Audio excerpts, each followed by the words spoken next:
तो IT practical गुरुजी में आपका फिर से स्वागत है।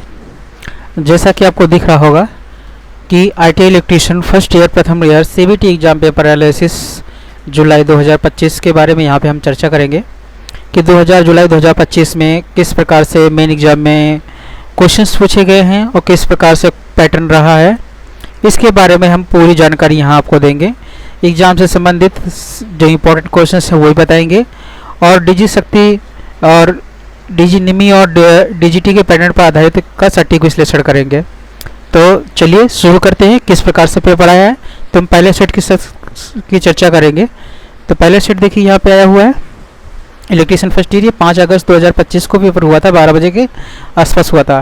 ठीक है, वो जो ये सेट है इसमें सारे क्वेश्चंस की बात करेंगे। टेट थ्योरी, वर्कशॉप, क्वेश्चन, ड्राइंग, ठीक है, और इम्प्लॉयमेंट स्किल के सारे क्वेश्चंस के बारे में जानकारी करेंगे। यहाँ पे कौन कौन से क्वेश्चंस अवेलेबल है। ठीक है, तो पहला क्वेश्चन देखिए यहाँ पे चित्र में दिखाया गया विद्युत उपकरण का विद्युत सहायक उपकरण का क्या नाम है।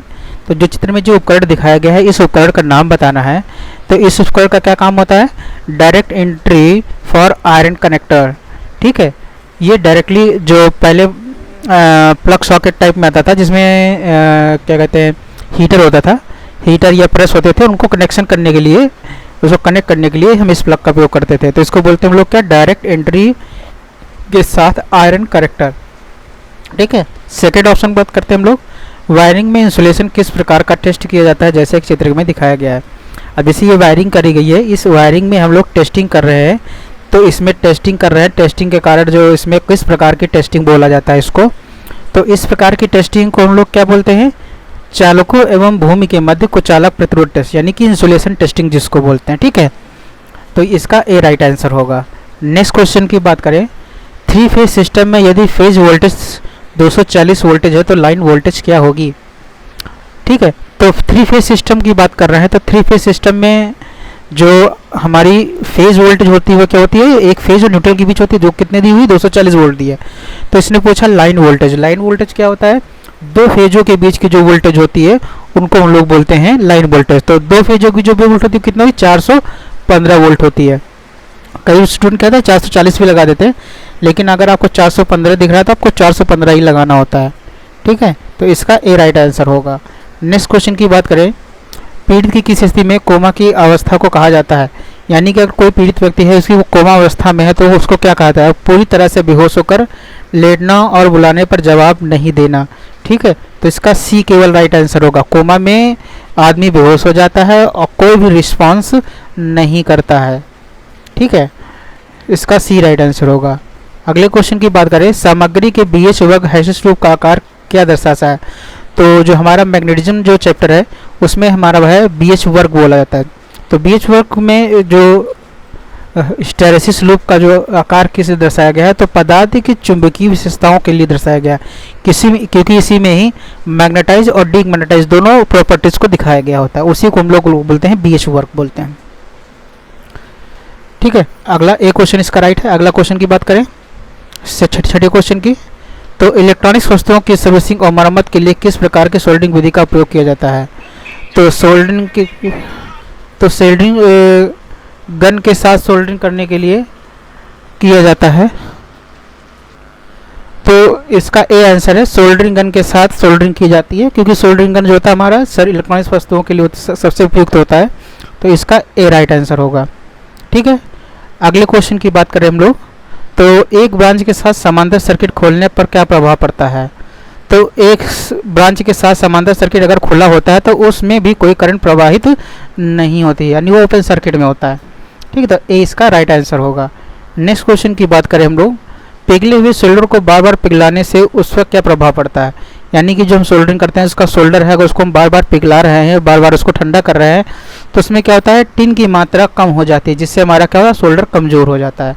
तो इसका बी राइट आंसर होगा। नेक्स्ट क्वेश्चन की बात करें, वायरिंग में पाइप जंपर का उपयोग कहाँ किया जाता है। तो वायरिंग में पाइप जंपर का उपयोग करा जाता है दीवारों पर होल बनाने के लिए काम करता है। जहाँ पे दीवार पे होल होता है वहाँ पे हमको करना पड़ता है, तो वहाँ पे हमें क्या पाइप जंपर का उपयोग करना पड़ता है। तो इसका डी राइट आंसर होगा।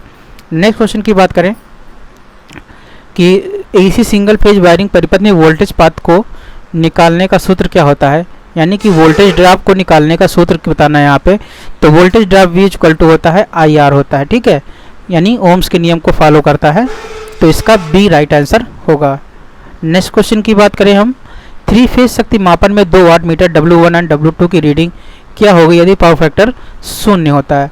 तो यदि हमारा 3 फेज सिस्टम में W1 और W2 यानी दोनों वाट मीटर की रीडिंग 0 हो जाती है तो क्या होता है, W1 और W2 के बराबर है लेकिन विपरीत चिन्हों के साथ प्रदर्शित होगा। तो इसका D राइट आंसर होगा। नेक्स्ट क्वेश्चन की बात करें हम लोग, तो लेड एसिड बैटरी का विशिष्ट घनत्व मापने हेतु कौन से उपकरणों का प्रयोग किया जाता है।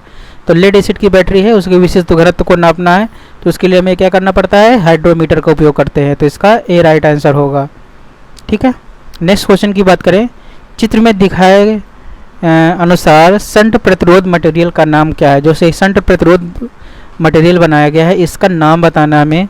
तो इसको ना कॉपर कहते हैं ना क्रोम भी नहीं कहते हैं, तो इसको क्या होता है, मैग्नीन बोलते हैं, ठीक है, मैग्नीन होता है। संट इसके बेसिकली क्या संट प्रतिरोधी बनाए जाते हैं, मैग्नीन के बनाते हैं, ठीक। नेक्स्ट क्वेश्चन की बात करें हम लोग, उपभोक्ता मुक्त बोर्ड से सेवा योजना आपूर्ति किस स्थान से जोड़ी जाती है, ठीक है। तो इसमें ये बताना है कि उपभोक्ता को जो मीटर बिजली मिलती है वो किस स्थान से जोड़ी जाती है। तो उसको कहाँ से जोड़ते हैं हम लोग, एनर्जी मीटर से जोड़ते हैं। जो हमारे बिजली का मीटर होता है उसे बोलते हैं एनर्जी मीटर, यानी इसका B राइट आंसर होगा। नेक्स्ट क्वेश्चन की बात करें, what is the size of network core of 90 square 1/3 underground cable, यानी कि 90 वर्ग मीटर और 3/1 कोर को यूजी केबल के न्यूट्रल कोर का आकार क्या होता है। तो इसका जो न्यूट्रल कोर का आकार होता है वो हमेशा 45 स्क्वायर मीटर में होता है, ठीक है। तो इसको याद रखिएगा। तो इसका C राइट आंसर होगा, ठीक है। नेक्स्ट क्वेश्चन की बात करें हम लोग, ट्रांसफार्मर तेल में लगे नमी को प्रवेश करने से रोकने के लिए ब्रीदर में किस का प्रयोग किया जाता है। तो जो ट्रांसफार्मर तेल है उसमें नमी को रोकने के लिए ब्रीदर में एक पदार्थ का उपयोग करते हैं। तो उस पदार्थ का नाम बताना है यहाँ पे। तो उस पदार्थ का नाम होता है सिलिका जेल, ठीक है। नेक्स्ट क्वेश्चन की बात करें हम लोग, परिपथ में प्रवाहित विद्युत धारा I का मान बताना है आपको। ये परिपथ में धारा 12 वोल्ट की सप्लाई है, R प्रतिरोध है, तो इसमें हमें धारा का मान बताना है ना, धारा I का मान बताना है। तो I इक्वल टू क्या होता है, V/R होता है। तो V/6/2 कितना हो जाएगा, 2 एम्पीयर हो जाएगा। इसका C राइट आंसर होगा। अगले क्वेश्चन की बात करें, गीजर के बाहरी आवरण और आंतरिक टैंक के बीच उष्मारोधक के रूप में किस मटेरियल का उपयोग किया जाता है। यानी कि जो हमारा गीजर होता है, गीजर के अंदर एक टैंक होता है जो हीट करता है, उस हीट को बाहर निकलने के लिए हम एक उष्मारोधी पदार्थ का उपयोग करते हैं। उसका क्या नाम होता है, D, ग्लास वूल बोलते हैं उसको। क्या बोलते हैं, ग्लास वूल बोलते हैं। इसमें कांच को बहुत बारीक पीस करके चूरा बना लिया जाता है, ठीक है। और उस चूरे को या फिर उसके धागे की तरफ होता है उसी तरह उसको उसके अंदर भर दिया जाता है, उसको ग्लास वूल बोलते हैं, ठीक है। नेक्स्ट क्वेश्चन है, गैस टाइप विस्फोटक इंस्टॉलेशन के लिए किस प्रकार का कंडक्ट का प्रयोग किया जाता है, ठीक है। गैस टाइप विस्फोटक के लिए हम लोग क्या करते हैं, यूज करते हैं रिजिड स्टील कंडक्ट का उपयोग किया जाता है, क्योंकि सबसे मजबूत होता है इसलिए इसका रिजिड स्टील कंडक्ट का उपयोग करते हैं। यहाँ पे C ऑप्शन राइट होगा, ठीक है। अगला, कौन सा वायरिंग इंस्टॉलेशन सिस्टम अर्थिंग का उपयोग करता है। तो कौन सा वायरिंग सिस्टम बिना अर्थिंग के काम नहीं करेगा। देखिए, गोदाम बिना अर्थिंग के काम कर सकती है, घरेलू वायरिंग भी बिना अर्थिंग के काम कर सकती है, व्यावसायिक वायरिंग भी बिना अर्थिंग के काम कर सकती है, बट सब स्टेशन में बिना अर्थिंग के आप न्यूट्रल नहीं बना सकते, तो आप सिंगल फेज सप्लाई नहीं दे सकते। इसलिए सब स्टेशन इसका राइट आंसर होगा कि यहाँ पे सबसे ज़्यादा अनिवार्य है अर्थिंग का, ठीक है। नेक्स्ट क्वेश्चन की बात करें, चित्र में दिखाए गए उपकरण का नाम बताना है। तो इसको हम लोग क्या बोलते हैं, पिंसर बोलते हैं, ठीक है। इसको क्या बोलते हैं लोग, पिंसर। D इसका राइट आंसर होगा। नेक्स्ट क्वेश्चन की बात करें, कॉपर का विद्युत रासायनिक तुल्यांक ECS क्या होता है। तो कॉपर का जो विद्युत रासायनिक तुल्यांक होता है वो 0.329 मिलीग्राम पर कूलम होता है, ठीक है। तो ये राइट आंसर है इसका। इसके अलावा जो नीचे ऑप्शन दिया गया है B ऑप्शन दिया हुआ है, तो इसमें कूलम मिलीग्राम नहीं है ना इसे, इसलिए इसके गलत क्वेश्चन है, ठीक है। तो अपना सही राइट आंसर ध्यान रखिएगा, इसका A राइट आंसर सही होगा। नेक्स्ट क्वेश्चन करते हैं, मापन उपकरणों में कंट्रोल स्प्रिंग बनाने के लिए किस सामग्री का उपयोग किया जाता है।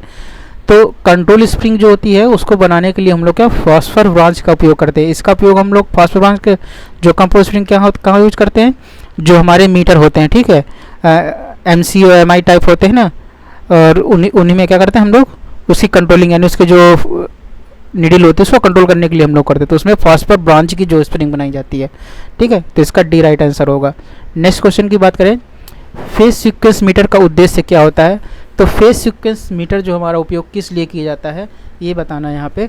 तो फेज सीक्वेंस को किया जाता है जब दो अल्टरनेटर्स को हम पैरेलल में चलाते हैं तो उनके फेज को मैच कराने के लिए हमें क्या करना पड़ता है, फेज सीक्वेंस मीटर का उपयोग करना पड़ता है।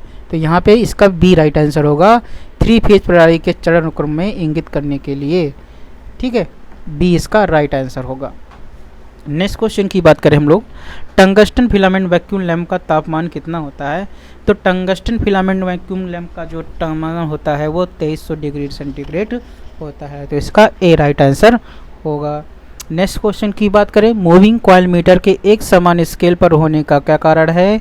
तो मूविंग कॉइल में जो है एक समान स्केल होने का जो मेन कारण है वो क्या है, विचलन वाला घूर्ण करंट के अनुपातिक होता है, यानी डिफ्लेक्शन टॉर्क जो होता है डायरेक्टली प्रोपोर्शनल टू होता करंट होता है, यानी जितना करंट बढ़ेगा उतना ही डिफ्लेक्शन बढ़ेगा।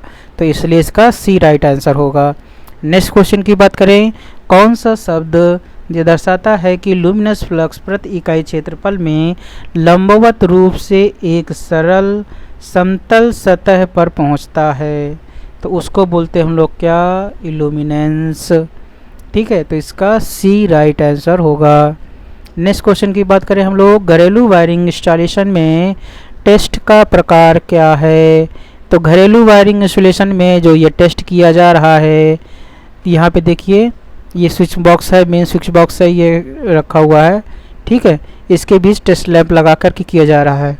तो इसको हम लोग क्या करते हैं, पोलैरिटी टेस्ट बोला जाता है। पोलैरिटी मतलब होता है कि जो सप्लाई इधर से अगर आपने जिस वायर में दी है तो उसमें उधर आनी चाहिए।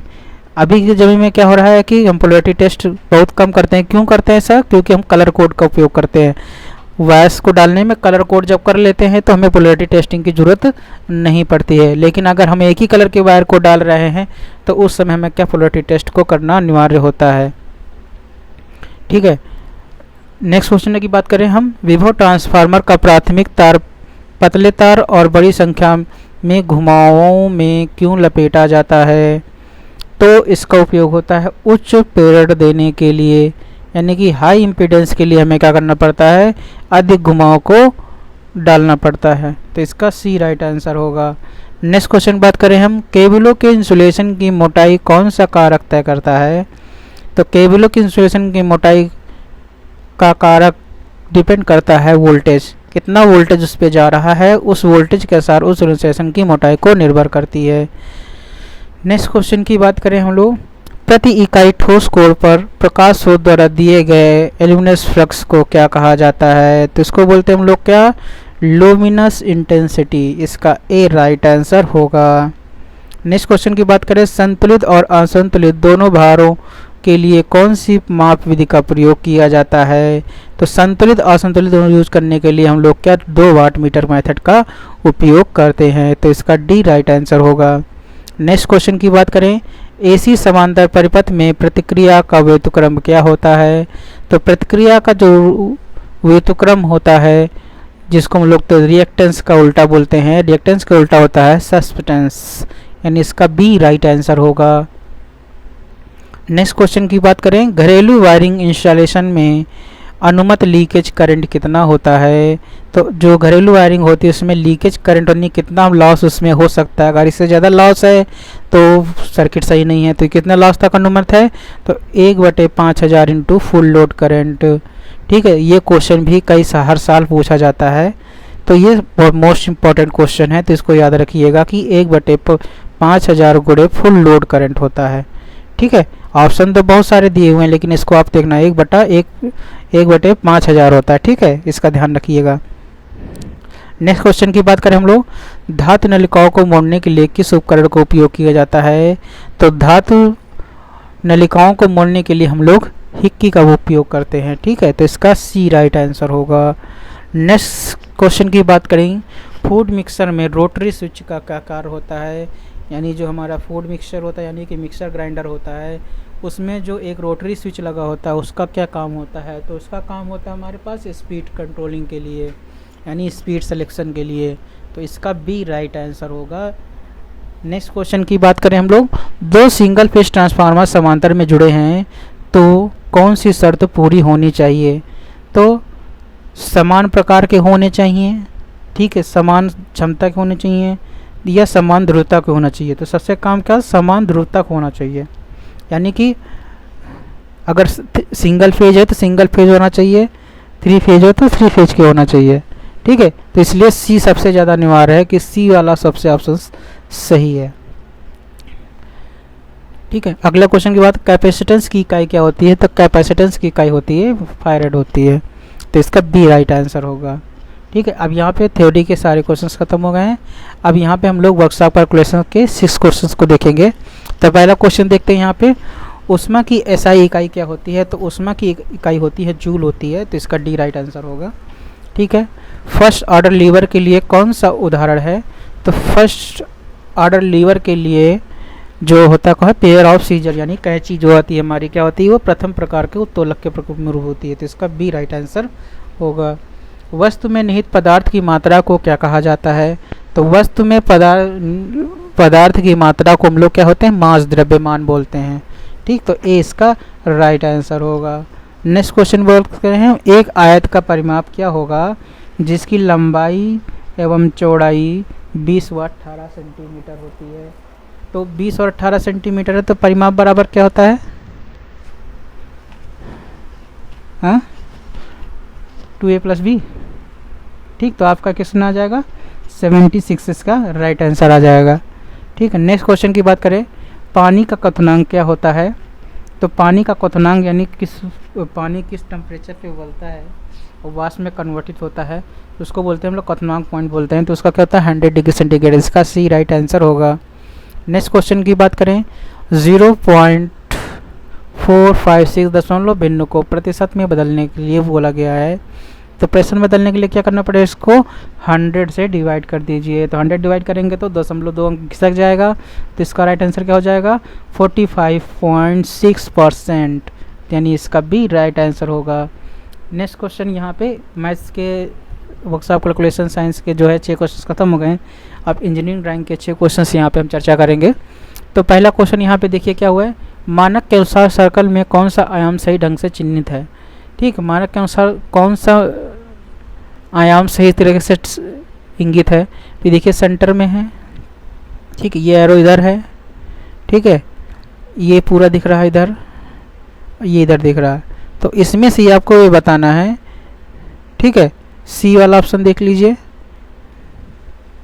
उसके बाद डी ऑप्शन देख लीजिए, तो जो सही तरीका क्या है ये वाला है डी ऑप्शन, ठीक है। तो डी ऑप्शन में क्या है कि हमारा जो किसी भी वृत्त का अगर व्यास दिखाना होता है तो उसके आउटर स्पेस को इंडिकेट करते हैं, ठीक है, या फिर हमेशा हाँ इसी को करना पड़ता है, आउटर स्पेस को उसको दिखाना पड़ता है, अंदर की तरफ कहीं एरो नहीं होता, दोनों एरो इसके परिधि पे होते हैं, ठीक है। तो इसका डी राइट आंसर सही होगा, ठीक है। नेक्स्ट क्वेश्चन की बात करें, मानक के अनुसार कौन सा तीर शीर्ष सही है, तो इसमें तीर का जो शीर्ष है वो बताना है, इसमें कौन सा सही शीर्ष है। तो अभी क्या ये सिंगल कोड है, ये हाफ कोड में है, ठीक है, ये बोल्ड में है, लेकिन ये दोनों क्या है 1/3 के रेशियो में होना चाहिए, ठीक है। ये 1/3 के रेशियो में नहीं है, ये भी नहीं है, और ये क्या है 1/3 के रेशियो में है, तो इसका डी यानी इसका राइट आंसर होगा, ठीक है। नेक्स्ट क्वेश्चन की बात करें हम लोग, ड्राइंग अभ्यास के अनुसार कौन सा ड्राइंग आयाम सही है, तो ड्राइंग आयाम सही इसमें बताना है आपको कौन सा ड्राइंग आयाम इसका सही है। तो ये 25, 45 इसमें पूरी डिटेल्स नहीं है। बी वाले में इसमें भी सही नहीं है, इसमें देखिए इसमें बड़े हैं यहाँ पे छोटे हैं एरो, इस वजह से है। सी वाले में भी सेम है, ठीक है।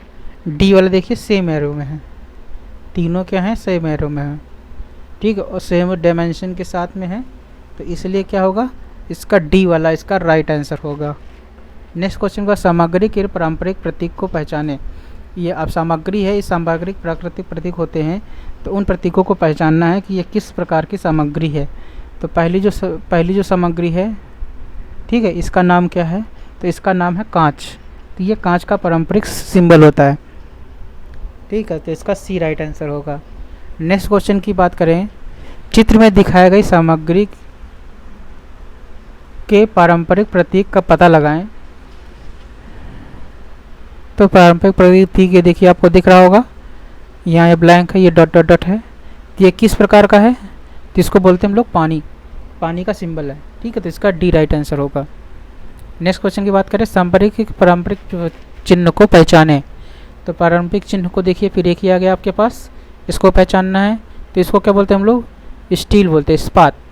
ठीक है, तो इस प्रकार के आप इमेज काफ़ी बार पूछे गए हैं, ये हमेशा ही रिपीट होते हैं क्वेश्चन इस तरह के। तो इसको अच्छे से याद कर लीजिएगा कि कौन सा किस प्रकार का चित्र है। और अगर आपको नहीं समझ में आ रहा है तो अपने टीचर से संपर्क करके आप जानकारी कर सकते हैं। ठीक है, नेक्स्ट क्वेश्चन, अब यहाँ पे हमारे इम्प्लॉयमेंट्स के सारे क्वेश्चन चालू होंगे। ठीक है, ड्राइंग के क्वेश्चन खत्म हो गए, इम्प्लॉयमेंट्स के यहाँ पे 25 क्वेश्चन के बारे में हम चर्चा करेंगे। तो पहला क्वेश्चन कौन सा एक कंजक्शन नहीं है? नॉट अ कंजक्शन, इसमें से एक कंजक्शन नहीं है। एंड कंजक्शन है, बट है और भी है, बट ऑन जो है कंजक्शन, यानी दो वर्डों को जो जोड़ेगा उसको बोलते हैं हम लोग कंजक्शन बोलते हैं। ठीक है, तो इसका कौन सा नहीं है ये बताना है, इसका सी राइट आंसर होगा। नेक्स्ट क्वेश्चन की बात करें, पीसी से टेलीफोन लाइन को जोड़ने के लिए किस युक्ति का उपयोग किया जाता है? यानी कि पीसी यानी कंप्यूटर को टेलीफोन लाइन से जोड़ने के लिए हमें क्या करना पड़ता है? मॉडेम का उपयोग करता है, जो क्या करता है? सिग्नल का ट्रांसमिशन इधर से इधर उधर करता है। ठीक है, तो इसका सी राइट आंसर होगा। अगला, विनिर्माण उद्यमों की स्थिति तय करने के लिए किस निवेश पर विचार किया जाता है? तो विनिर्माण उद्योगों के करने के लिए किस निवेश का उपयोग करेंगे हम लोग? कार्यशाला और यंत्र यानी प्लांट और मशीनरी का हम लोग प्रयोग करते हैं। इसका सी राइट आंसर होगा। नेक्स्ट बोल करते हैं, निम्नलिखित में से कौन सी वेबसाइट नौकरी खोजने के लिए लोकप्रिय नहीं है? तो naukri.com नौकरी के लिए होती है, सबको पता ही है। सिरोज भी नौकरी ढूंढ रही, लिंक्डइन भी नौकरी ढूंढती है, बट ट्विटर क्या है? सोशल मीडिया है।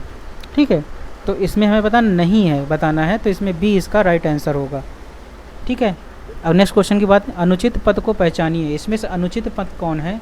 तो ये प्रदूषण देखिए, साउंड पोल्यूशन है, जल प्रदूषण, वाटर प्रदूषण है, वायु प्रदूषण है। ठीक है, ये क्या है? हरित प्रदूषण। हरित प्रदूषण कोई नाम चीज़ नहीं होती है। ठीक है, इसमें अलग कौन ये बताना है, तो कौन सा? डी ऑप्शन इसका राइट आंसर होगा। अगला है, डेबिट कार्ड में कितने अंकों की संख्या होती है? तो डेबिट कार्ड जो होता है हमारा कितने अंक का होता है? 16 अंक का होता है। ठीक है, तो इसका डी राइट आंसर होगा। नेक्स्ट क्वेश्चन की बात करें, समय प्रबंधन। ठीक है, टाइम मैनेजमेंट, इसका काम किस लिए उपयोग किया जाता है? तो इसका होगा था अपना कार्य समय पर पूरा करने के लिए हमें टाइम मैनेजमेंट का उपयोग करा जाता है। इसका तो बी राइट आंसर होगा। नेक्स्ट क्वेश्चन की बात करें, 8वें क्वेश्चन की, मैं एक वेल्डर हूँ, मैं के साथ कार्य कर सकता हूँ। तो यहाँ पे आपको फिल इन द ब्लैंक भरना है। तो यहाँ क्या करना है? वेल्डिंग उपकरणों के साथ कार्य कर सकता हूँ, क्योंकि मैं वेल्डर हूँ तो मैं वेल्डिंग उपकरणों के साथ जो है काम कर सकता हूँ। क्या मैं रोबोटों के साथ तो नहीं काम करूँगा, नेल पॉलिश के साथ नहीं काम, लैपटॉप के साथ, क्योंकि वेल्डर हूँ तो मैं वेल्डिंग टूल्स के उपयोग ही करूँगा। तो यहाँ पे ए इसका राइट आंसर होगा। नेक्स्ट क्वेश्चन की बात करें, उचित इंटरेक्टिव एडजेक्टिव के साथ रिक्त स्थान की पूर्ति करें। आर यू गोइंग, तो विच आर यू गोइंग नहीं सही है, व्हाट आर यू गोइंग नहीं है, हु आर यू गोइंग, तो वेयर आर यू गोइंग, तुम कहाँ जा रहे हो? तो ऑप्शन क्या आएगा? डी इसका राइट आंसर हो जाएगा। नेक्स्ट क्वेश्चन की बात करें, नौकरियां जो पिछले 5 वर्षों में पुरानी हो गई हैं। ठीक है, पुरानी हो गई हैं, कौन है? अभी स्विगी लेटेस्ट में चल रहा है, ओवर लेटेस्ट में चल रहा है, ओला लेटेस्ट में रहा है, बट एचटीडी बूथ पीसीओ जो बोलते थे। ठीक है, जब से मोबाइल फ़ोन आ गए तब से क्या पीसीओ बंद हो गए हैं, काम ख़त्म हो गया। तो इसमें जो सबसे ज़्यादा नौकरी है क्या है? डी वाली ऑप्शन है इसका, ये इसका काम ख़त्म हो चुका है, तो इसका डी राइट आंसर होगा। नेक्स्ट क्वेश्चन की बात करें, एआई को प्रशिक्षण डेटा की आवश्यकता क्यों है?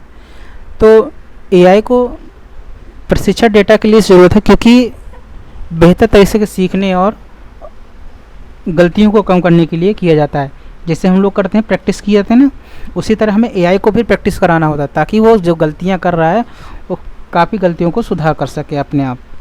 ठीक है, तो इसका बी राइट आंसर होगा। नेक्स्ट क्वेश्चन, दिए गए प्रश्न के सही उत्तर चुनिए।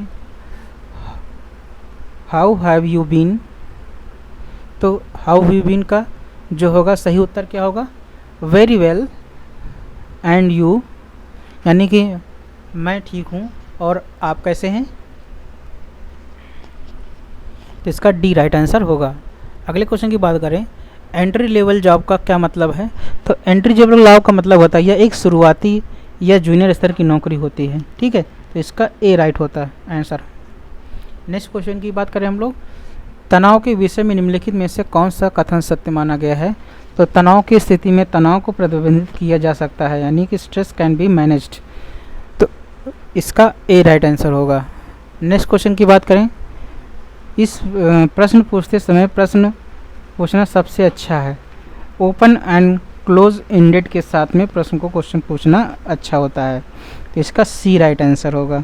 नेक्स्ट क्वेश्चन की बात करें, इंटरनेट पर की गई अवैध गतिविधि को क्या कहा जाता है, तो अवैध इसको साइबर क्राइम बोलते हैं, जो गलत काम किए जाते हैं उनको साइबर क्राइम बोला जाता है, तो डी राइट आंसर होगा। नेक्स्ट क्वेश्चन में बात है, लिंग रूढ़िवादिता हो सकती है, यानी जेंडर स्टेरियोटाइप कैन बी, तो हानिकारक और दुखदायी हो सकता है, ठीक है, तो इसका बी राइट आंसर होगा। नेक्स्ट क्वेश्चन की बात करें, जांच के दौरान आपको जो जानकारी मिलती है उसके आधार पर आप बेहतर बनाने की कोशिश करते हैं, तो उचित उत्पाद और सुझाव बनाने की स्थिति में होते हैं, यानी आपके आधार पर जो आपको जांच करने के बाद जो आपको सुझाव दिया जाता है तो उत्पाद तो और उसको अच्छे से बना सकते हैं आप, तो इसका बी राइट आंसर होगा। नेक्स्ट क्वेश्चन की बात करें, इन स्वॉट एनालिसिस में S stand for, SWOT stand for क्या होता है, स्ट्रेंथ होता है, ठीक है, इसका ए राइट आंसर होगा। और FYI SMS विस्तार क्या है, तो हमें क्या बताना है, इसका पूरा विस्तार बताना है, तो इसका फॉर योर इंफॉर्मेशन, ठीक है, इसका डी इसका राइट आंसर होगा। नेक्स्ट क्वेश्चन की बात करें, NAPS इसका पूरा फुल फॉर्म बताना है, तो नेशनल अप्रेंटिसशिप प्रमोशन स्कीम होता है, ठीक है, तो इसका सी राइट आंसर होगा, ठीक है। नेक्स्ट क्वेश्चन की बात करें हम लोग, साक्षात्कार शिष्टाचार में कौन सी बात नहीं करनी चाहिए, तो साक्षात्कार शिष्टाचार में क्या होता है, नौकरी पाने के लिए अपनी क्षमताओं के बारे में झूठ न बोले, ठीक है, जो आप जानते हैं, जो चीज़ आपको पता है उन्हीं के बारे में आपको बताना चाहिए, तो इसका सी राइट आंसर होगा। नेक्स्ट क्वेश्चन की बात करें, एक व्यक्ति जो किसी संगठित संगठन के लिए काम करता है उस काम को करने के लिए भुगतान करता है, तो उसको हम लोग क्या बोलते हैं, वेजेस एम्प्लॉय, यानी कि नियोजित मजदूरी बोला जाता है, ठीक है, तो इसका बी राइट आंसर होगा।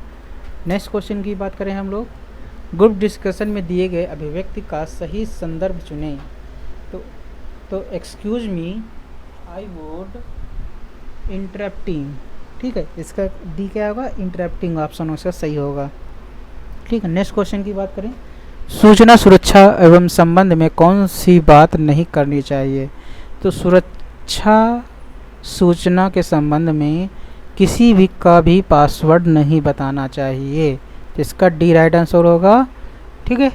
अब यहाँ पे हमारे क्या हो गए, सारे क्वेश्चंस ख़त्म हो गए हैं। अब आगे यदि आपको हमारा चैनल अच्छा लगा हो, हमारे द्वारा दी गई जानकारी आपको अच्छी लगी हो, तो कृपया इस चैनल को सब्सक्राइब करें, लाइक करें और शेयर करें, ताकि ज़्यादा से ज़्यादा स्टूडेंट तक ये हमारा वीडियो पहुंच सके और एग्ज़ाम में अच्छा सा परफॉर्म कर सकें। धन्यवाद।